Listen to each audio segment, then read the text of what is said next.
விழுமிய வீரம் பெற்ற வன்னிய இனத்துக்கென்று தனிச்சிறப்பு கொண்ட வரலாறு மட்டுமல்ல, ஒரு புராணமே கூட உண்டு. வேறெந்த இனத்துக்கும் இல்லாத சிறப்பாக வன்னிய குலத்தின் தோற்றம் பற்றி அக்கினி புராணம் ஒரு பிரிவான வன்னிய புராணம் விளக்கம் சொல்கிறது.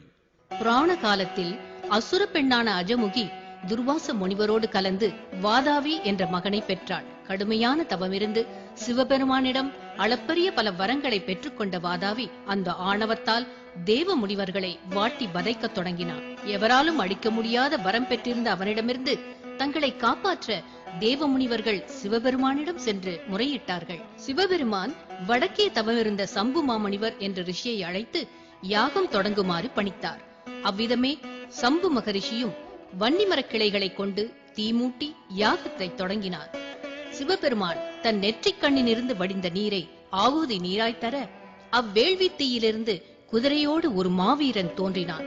வீரவன்னிய மகராசன் என்றும் ருத்ரவன்னியன் என்றும் பெயர் பெற்ற அவன் பின்னர் சிவபெருமானின் ஆசி பெற்று அசுரன் வாதாவியை அழித்து வெற்றி மாலை சூடினான். அவ்வெற்றிக்கு பரிசாக இந்திரன் தன் மகள்களை ருத்ரவன்னியனுக்கு மணமுடித்து தர அவன் வழியாய் தோன்றிய சந்ததிகளே வன்னிய வம்சம் என்று பெயர் பெற்றதாய் வன்னிய புராணம் கூறுகிறது.